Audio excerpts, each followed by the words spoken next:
For the fourth year in a row, UWA journalism and IMC students brought home awards from the Southeast Journalism Conference.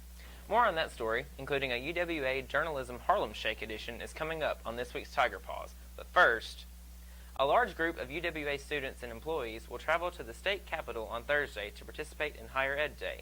The band and cheerleaders will be among those making noise to remind state lawmakers about the importance of funding higher education.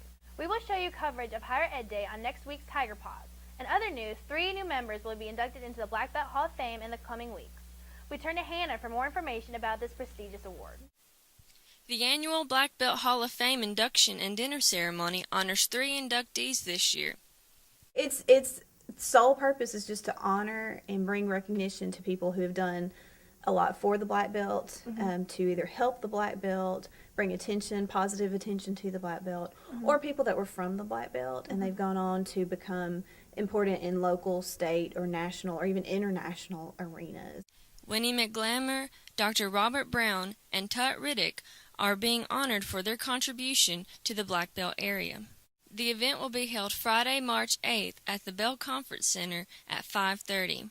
Tickets are $15. For more information, please contact Dr. Valerie Burns. The Black Belt is full of rich history. To demonstrate a small piece of that history, the Sumter County Fine Arts Council and UWA Choir presented a memorable tribute to African American music last Thursday in Bibb Graves Auditorium. UWA Choir Director Willie Williams led the energetic performance that showcased the diverse music forms. Williams said the music performed was influenced by the black community. Let's listen in. My Lord, ride the chariot in the morning, Lord. Ride the chariot in the morning, Lord. That annual choir event is always a student favorite. For other exciting student news, 19 UWA journalists are embracing awards after a trip to the Southeast Journalism Conference this past weekend. The students competed against 32 other schools from the Southeast and are gaining a reputation for their top-notch multimedia skills. Hannah Riley has more on the conference and the UWA winners. Here at Union University, UWA students participate in on-site competition as they better themselves in journalism. SEJC allows students to compete against other regional schools in various competitions, as well as attend information sessions by guest speakers. Well, this is my first time here at SEJC, and I'm really excited about it. I'm ready to learn about more things about journalism, because this is my major. I want to know more about it so I can feel like I'm going into the right field.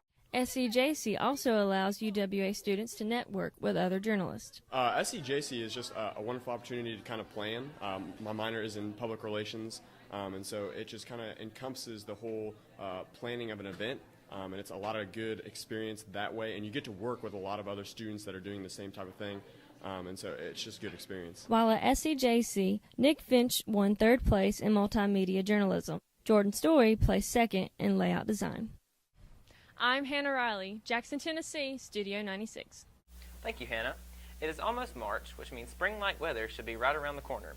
Let's turn to Donna with more on what we can expect this week. The weather this week will be in the low 80s with scattered thunderstorms Wednesday and isolated showers on Thursday. The weekend will consist of scattered thunderstorms coming in on Saturday and Sunday, so keep an umbrella handy if you want to stay dry.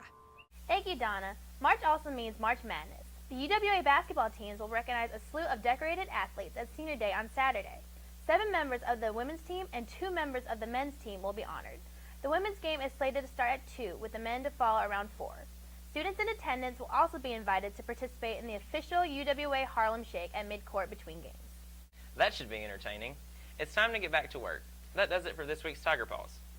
Join us next week as we start a new series called What's Up With That, where we will find out the answers to some of UWA's biggest questions.